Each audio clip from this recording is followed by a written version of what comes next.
kisah berbeda muncul dalam Babat Bagelen. Naskah tersebut menyatakan bahwa kepergian Wiralodra ke Brangkulon dan pesisir disebabkan tugasnya sebagai salah satu pasukan Laskar Mataram di bawah komando Pangeran Purbaya. Keterangan tersebut diperkuat oleh isi buku sejarah ringkas Banyu Urip yang menjelaskan bahwa jabatan Wiralodra adalah Kepala Perang Angkatan Laut Mataram dengan gelar kepangkatan Tumenggung Wiralodra. Jabatan Kepala Perang atau Senapati yang diemban Wiralodra bukan berarti merupakan senapati utama, melainkan kepala pasukan yang membawahi sejumlah pasukan lokal.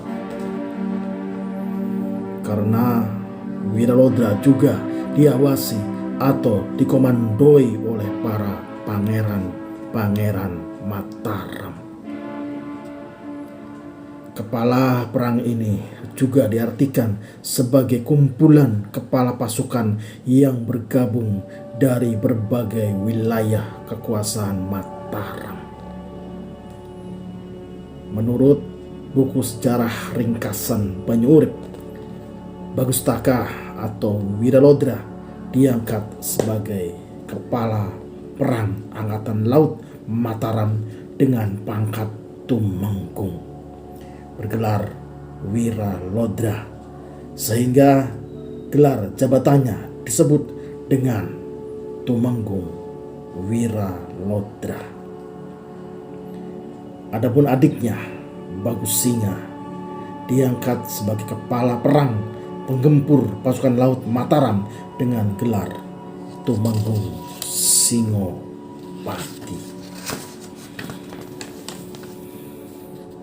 Asal-usul memperoleh jabatan Tumenggung yang disandang Wiralodra dapat dilihat dalam sejarah ringkas Banyu Urip. Dalam naskah Babat Bagelen diceritakan tentang rencana susunan Mataram yang akan melakukan penyerangan terhadap kompeni di Batavia. Salah seorang laskar Mataram yang turut serta diantaranya adalah Wiralodra.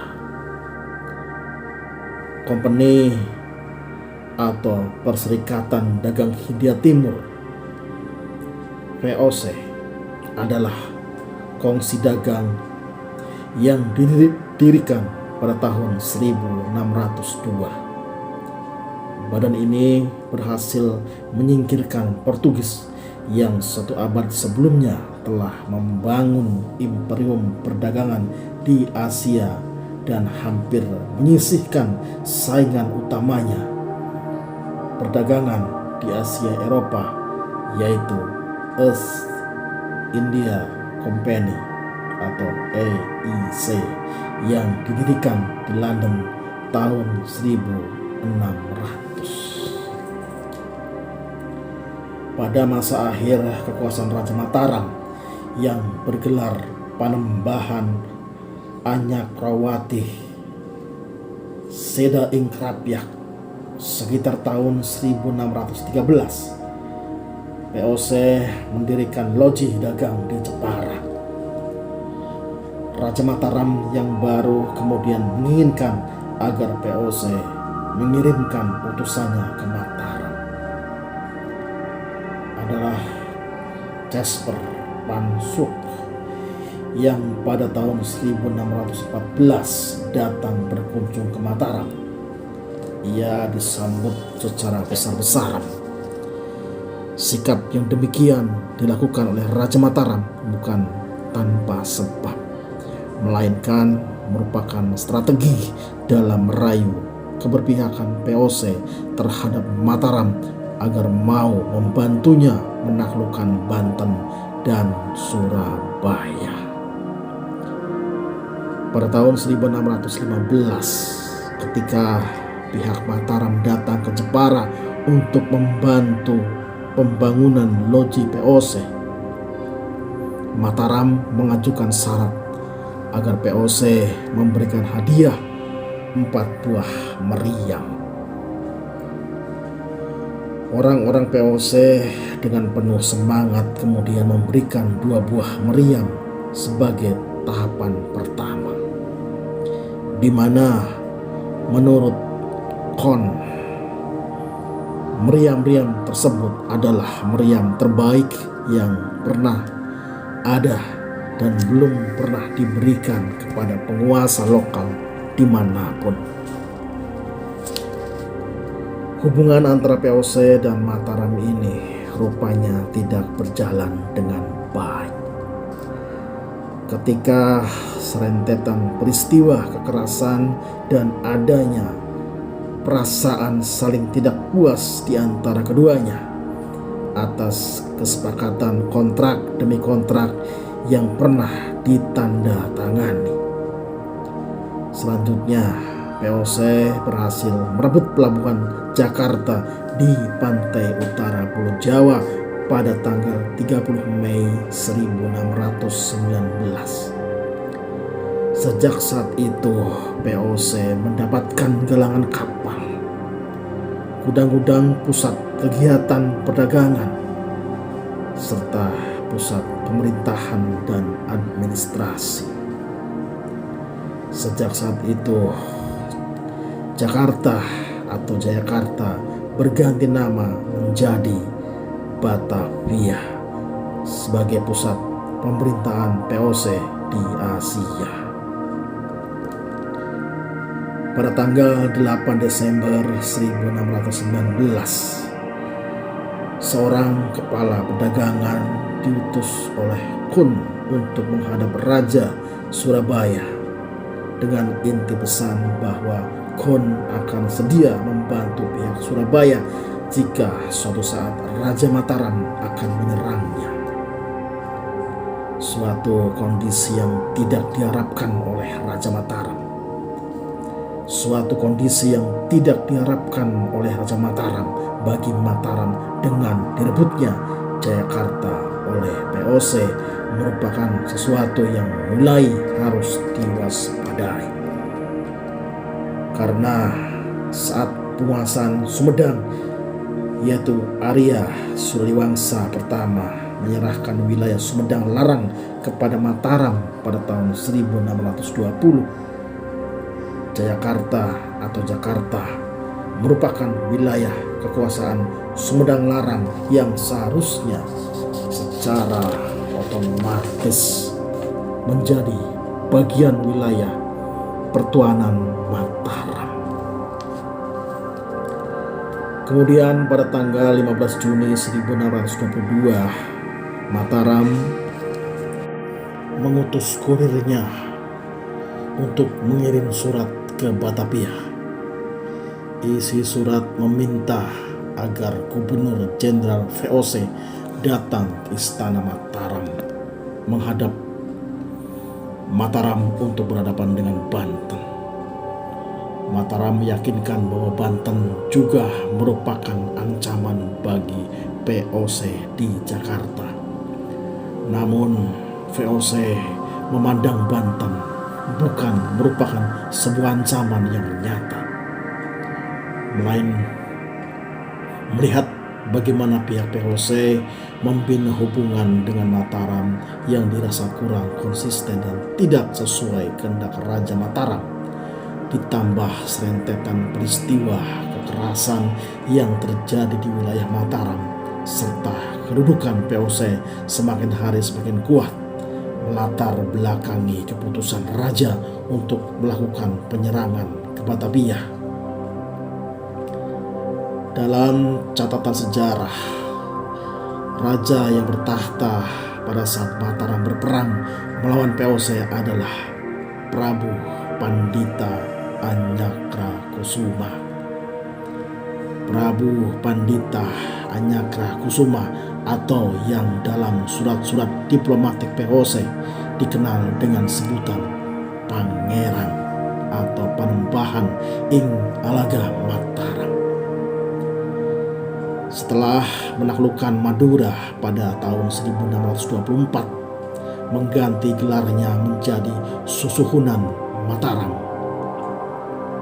Sekitar tahun 1640-an, ia memperoleh gelar lagi dari penguasa Turki Utsmani.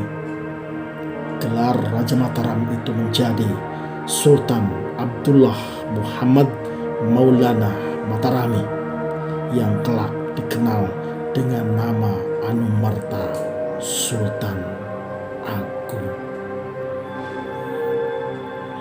Adapun strategi yang dilakukan Sultan Agung pasca penyerangan Batavia adalah dengan mentransmigrasikan penduduk dari Mataram dan sekitarnya untuk menetap di Karawang, Ukur, Sumedang, Ciasem, Cilamaya, dan lain sebagainya. Kebijakan ini dilakukan untuk membuka lahan pertanian. Hasil pertanian akan digunakan sebagai bekal tentara saat melakukan penyerangan terhadap Batavia. Pasukan Mataram dan penduduk Jawa yang ditempatkan di Brangkulon dimaksudkan untuk menyiapkan pasukan logistik supaya ketika mereka akan menyerang kembali ke Batavia tidak akan mengalami kekurangan logistik. Selain itu, Mataram juga membuat kebijakan menanam dan membangun lumbung padi di sepanjang pesisir pantai utara Jawa. Kebijakan inilah yang kemudian menjadi bumerang ketika pada tanggal 20 Juni 1679 seorang tawanan VOC dari Mataram bernama Warga memberitahukan bahwa Tegal akan dijadikan gudang makanan. VOC mengirimkan 3 kapal melalui pantai utara Jawa pada tanggal 4 Juli 1629 dan berhasil memusnahkan 200 kapal, 400 rumah, dan 1 gunungan padi setinggi 1.200 meter. Beberapa minggu kemudian, gunungan padi kedua di Cirebon pun dimusnahkan. Keikutsertaan Bagus Taka dan Bagus Singa dalam penyerbuan ke Batavia bermula ketika Sultan Agung memerintahkan Patih Mataram Tumenggung Singarano untuk memanggil 2 mantri Domas, yaitu Bagus Taka dan Bagus Singa, ke istananya. Mereka berdua diwajibkan bergabung dalam pasukan Laut Mataram di bawah komando Panembahan Purbaya. Ada 2 jalur yang ditempuh. Untuk jalur laut dipimpin oleh Panembahan Purbaya, sementara jalur darat dipimpin oleh Mandurareja. Para pendengar, para pecinta roman sejarah, ini adalah awal dari babak kisah versi Bagelen, Banyurip, dan kita akan berjumpa kembali pada babak berikutnya, di mana Wilarodra dan adiknya bergabung dalam kesatuan Mataram untuk menggempur VOC di Batavia. Terima kasih sudah mengikuti narasi ini sampai habis. Wassalamualaikum warahmatullahi wabarakatuh, dan salam roman sejarah.